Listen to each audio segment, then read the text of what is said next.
O acidente de Chernobyl. O acidente nuclear de Chernobyl aconteceu em Pripyat, cidade soviética localizada na atual Ucrânia, no dia 26 de abril de 1986.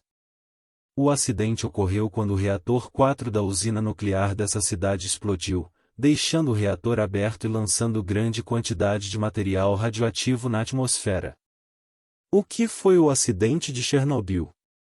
O acidente de Chernobyl foi um desastre nuclear que aconteceu na central nuclear de Veilene, usina nuclear que ficava em Pripyat, cidade localizada na União Soviética, atualmente Ucrânia.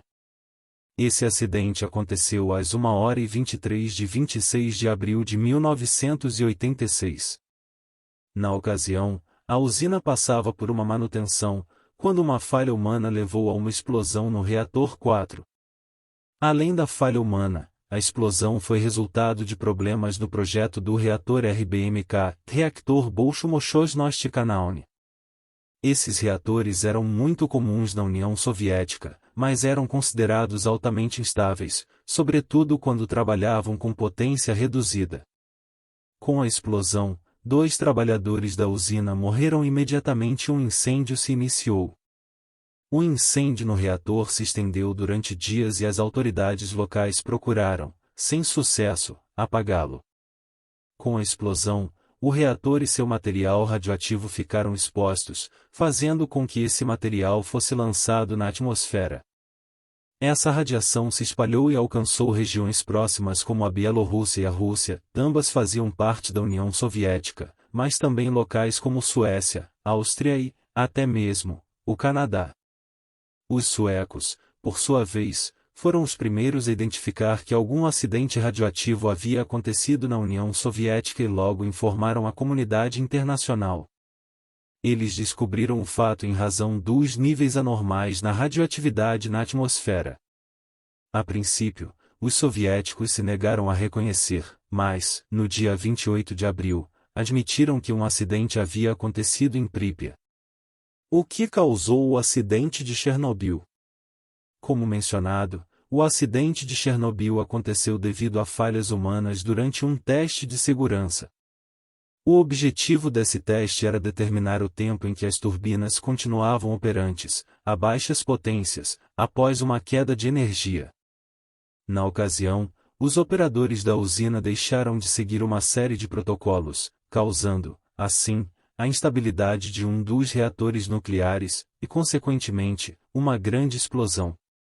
Apesar de a ação humana ter sido a principal causa de todo o desastre, os reatores nucleares do tipo RBMK, que, como vimos, eram usados em diversas usinas nucleares da União Soviética, possuíam moderadores de carbono, os quais causaram o superaquecimento da água quando a potência do reator foi reduzida. Como ocorreu o acidente de Chernobyl? Ao todo, 2 explosões foram registradas no reator 4 da usina de Chernobyl. A primeira explosão foi suficientemente forte para desprender o escudo protetor instalado logo acima do reator, que pesava mais de 1.000 toneladas, lançando para o ar alguns produtos de fissão nuclear extremamente nocivos, como iodo 131, césio 137 e estrôncio 90. A segunda explosão, por sua vez, fez com que mais de 300 kg de blocos de grafite, localizados entre as hastes de combustível, fossem lançados para fora das instalações da usina. Com isso, o reator começou a pegar fogo, e uma enorme quantidade de elementos radioativos foi lançada para a atmosfera durante cerca de 10 dias, até que o incêndio foi contido. Como funcionava a usina de Chernobyl? A usina de Chernobyl funcionava de forma similar a qualquer outra usina nuclear. Nesse tipo de usina, há um reator, onde são inseridas longas hastes metálicas que armazenam cápsulas do combustível físsil, geralmente feitas de urânio 235 ou plutônio. Na usina de Chernobyl, essas hastes eram periodicamente recarregadas com o máximo de 192 toneladas de urânio.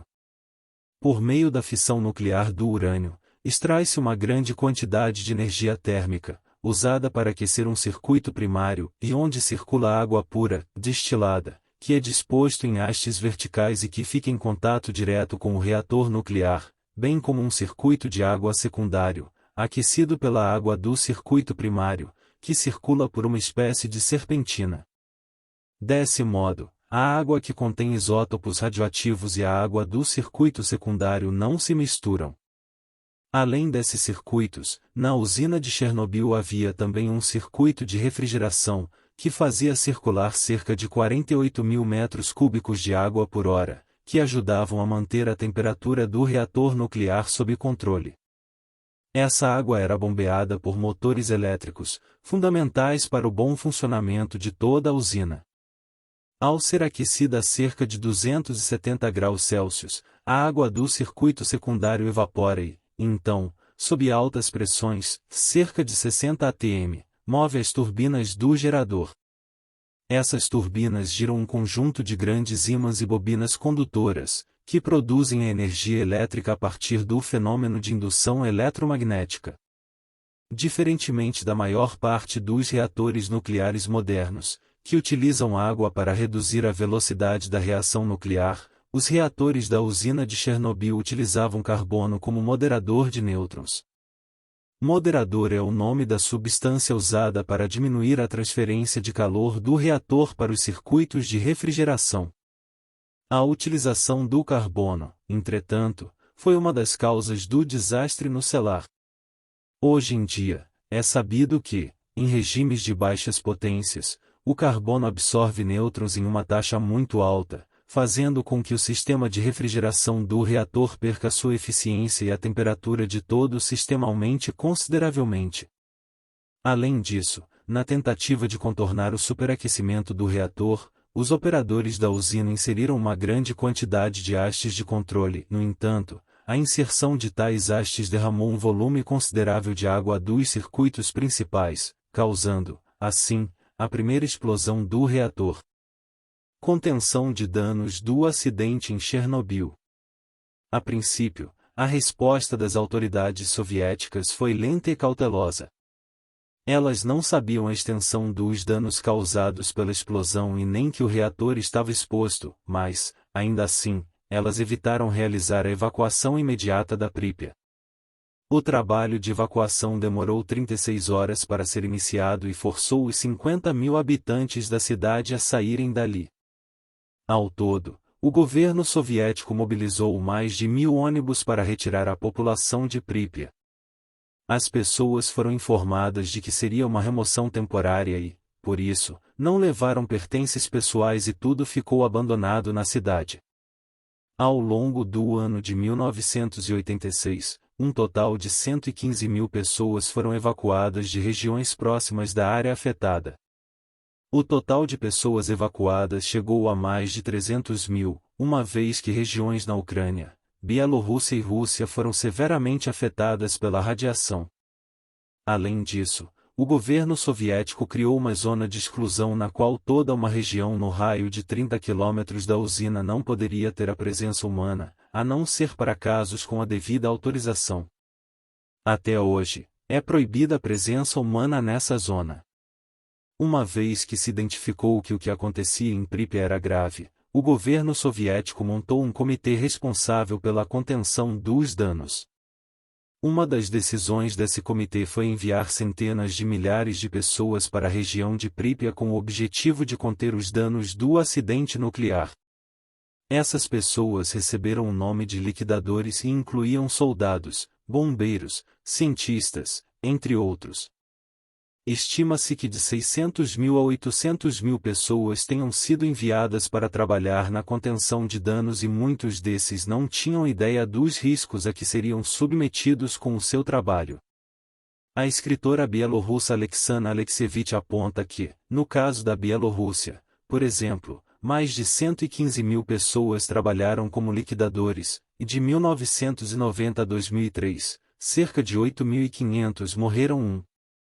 Muitas das pessoas que foram enviadas para ajudar a conter os danos de Chernobyl foram motivadas a ir por promessas de bons salários e pelo sentimento de patriotismo.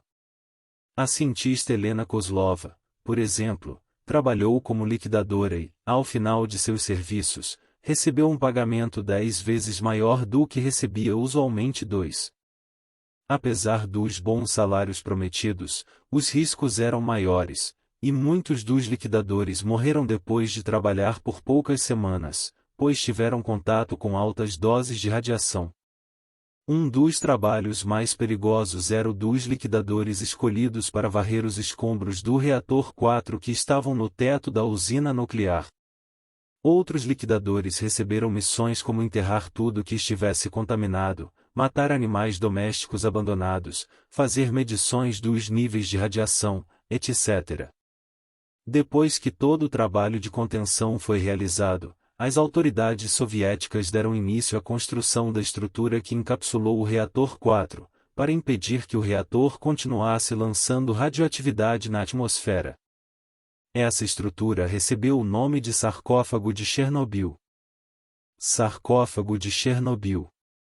O sarcófago de Chernobyl era uma estrutura de mais de 7.300 toneladas e 400 mil metros cúbicos de aço e concreto. Foi instalado ao redor do núcleo derretido do reator, a região mais perigosa de toda a zona de exclusão.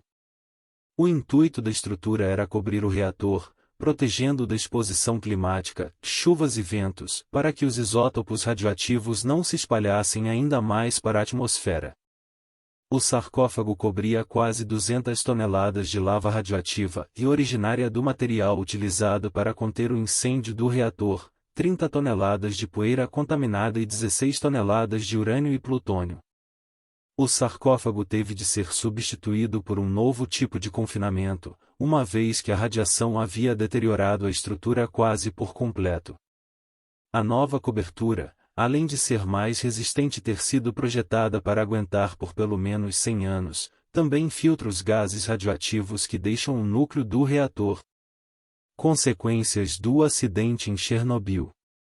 O acidente de Chernobyl deixou consequências terríveis, principalmente para os 3 países mais afetados, que foram Ucrânia, Bielorrússia e Rússia. Na década de 1980, o desastre serviu para desmoralizar o governo soviético internacionalmente e contribuiu para que Mikhail Gorbachev promovesse o desarmamento nuclear soviético. Além disso, os impactos do acidente na economia soviética, que já sofria com os gastos da guerra do Afeganistão, contribuíram para agravar a crise econômica que se arrastava na URSS desde a década de 1970. Esses impactos na economia continuaram depois que a União Soviética foi desmembrada em 15 novos países, no começo da década de 1990. O país mais afetado pelo acidente foi a Bielorrússia, nação que viu mais de 20% do seu território ser contaminado. A Bielorrússia tem uma área com tamanho aproximado do território do estado do Paraná. Com isso, o país perdeu cerca de 1/4 das suas terras cultiváveis, e nos 30 anos seguintes ao acidente, teve prejuízos econômicos de cerca de 235 bilhões de dólares. Além disso, o governo bielorrusso gastou cerca de 18 bilhões em medidas contra as consequências do acidente 4. Os territórios ucraniano e russo foram afetados em menor escala, sendo 7,5% para a Ucrânia e 1,5% para a Rússia 4. Na Ucrânia, estima-se que de 5% a 7% do orçamento do país seja gasto anualmente com despesas relacionadas a Chernobyl. Já a Bielorrússia gastou, até 2002, cerca de 22% do seu orçamento anual com consequências do acidente. Desde 2002, esse valor caiu para 6%. O acidente ainda contribuiu para afetar severamente a saúde da população. Os casos de câncer aumentaram de forma considerável na população ucraniana e bielorrussa, além dos casos de doenças cardiovasculares também terem aumentado. Por fim, não pode ser destacado o impacto psicológico desse acidente, que tirou mais de 300 mil pessoas de suas casas. Até hoje não se sabe ao certo quantas pessoas morreram em consequência de Chernobyl. Esperamos que vocês tenham sido envolvidos por essas histórias sombrias e assustadoras. Se vocês gostaram do conteúdo, não se esqueçam de se inscrever no nosso canal para não perder nenhum dos próximos vídeos. E não se esqueçam de compartilhar com seus amigos e familiares que também apreciam uma boa dose de mistério e terror. Até o próximo encontro nas sombras. Tenebrosamente, relatos e fatos.